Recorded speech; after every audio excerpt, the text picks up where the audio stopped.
इस वक्त की सबसे बड़ी खबर, प्रयागराज के कॉल्विन अस्पताल के पास अतीक अहमद और अशरफ की गोली मारकर हत्या कर दी गई है। आप बिल्कुल सही सुन रहे हैं। कुछ पत्रकार अतीक से सवाल जवाब कर रहे थे। पुलिस सुरक्षा के बीच यह हत्या चौंकाने वाला है। पुलिस प्रशासन पर बड़ा सवाल। कैमरे के सामने मार दिया गया अतीक और उसके भाई को गोली। मेडिकल कराने के लिए गए अशरफ और अतीक की गोली मारकर हत्या। मेडिकल कॉलेज के बाहर दोनों को मारी गई गोली। 3 बाहरी युवकों ने मारी गोली। तीनों को पुलिस ने पकड़ा। पुलिस के सामने हुई थी ताबड़तोड़ फायरिंग। इसी बीच अतीक अहमद की हत्या के बाद अखिलेश यादव का ट्वीट आया।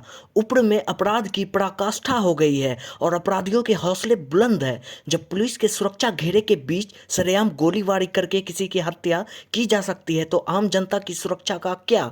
इससे जनता के बीच भय का वातावरण बन रहा है। ऐसा लगता है कुछ लोग जानबूझकर ऐसा वातावरण बना रहे हैं।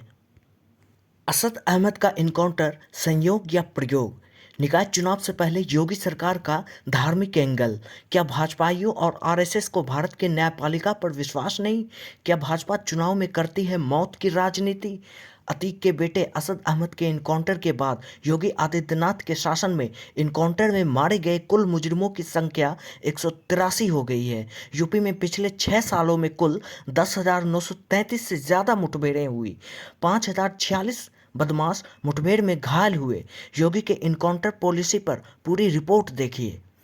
गैंगस्टर अतीक अहमद के 19 साल के बेटे असद अहमद का गुरुवार को इनकाउंटर हो गया। 24 फरवरी को हुई उमेश पाल हत्या के बाद ये तीसरा इनकाउंटर है। पहले इनकाउंटर में 27 फरवरी को हत्याकांड में शामिल अरबाज मारा गया। 6 मार्च को हत्याकांड में शामिल शूटर उस्मान को मार गिराया गया। 13 अप्रैल को अतीक का बेटा असद और शूटर गुलाम को इनकाउंटर में ढेर कर दिया गया। योगी आदित्यनाथ के 6 साल के कार्यकाल में अब तक इनकाउंटर में मारे गए अपराधियों की कुल संख्या अब 183 हो गई है।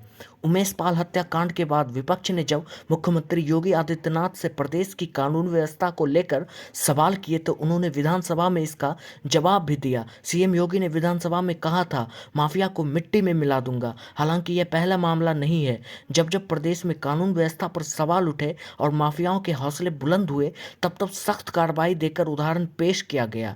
देश के विभिन्न राज्यों में चुनाव है। मोदी भी गरज रहे हैं तो अमित शाह भी सीना ठोक रहे हैं। लेकिन उत्तर प्रदेश की योगी महाराज की जिम्मेदारी अधिक है। अपने आला कमान को खुश करने के लिए उनका तरीका भी अलग है।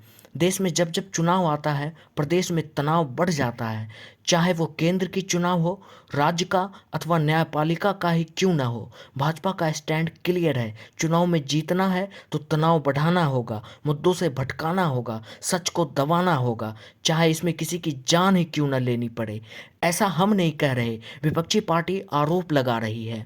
इनकाउंटर के बाद उत्तर प्रदेश के डिप्टी सीएम केशव प्रसाद मौर्य ने एसटीएफ को बधाई देते हुए ट्विटर पर लिखा, यूपी एसटीएफ को बधाई देता हूं। श्री उमेश पाल एडवोकेट और पुलिस के जवानों के हत्यारे को यही हश्र होना था। तो वहीं विपक्ष के नेता सपा के अध्यक्ष अखिलेश यादव ने सरकार पर सवाल उठाया। उन्होंने भी ट्वीट करते हुए सरकार को घेरा। अखिलेश लिखते हैं, झूठे इनकाउंटर करके भाजपा सरकार सच्चे मुद्दों से ध्यान भटकाना चाह रही है। भाजपाई न्यायालय में विश्वास ही नहीं करते। आज के व हालिया इनकाउंटरों की भी गहन जांच पड़ताल हो व दोषियों को छोड़ा न जाए। सही गलत के फैसलों का अधिकार सत्ता का नहीं होता। भाजपा भाईचारे के खिलाफ है। अतीक अहमद के बेटे असद का इनकाउंटर न्यायिक दृष्टिकोण से सही है या प्रदेश की योगी सरकार तानाशाह की तरफ बढ़ रही है? आप कमेंट करके हमें जरूर बताएं। देश और दुनिया की खबरों को जानने के लिए देखिए संपूर्ण समाचार।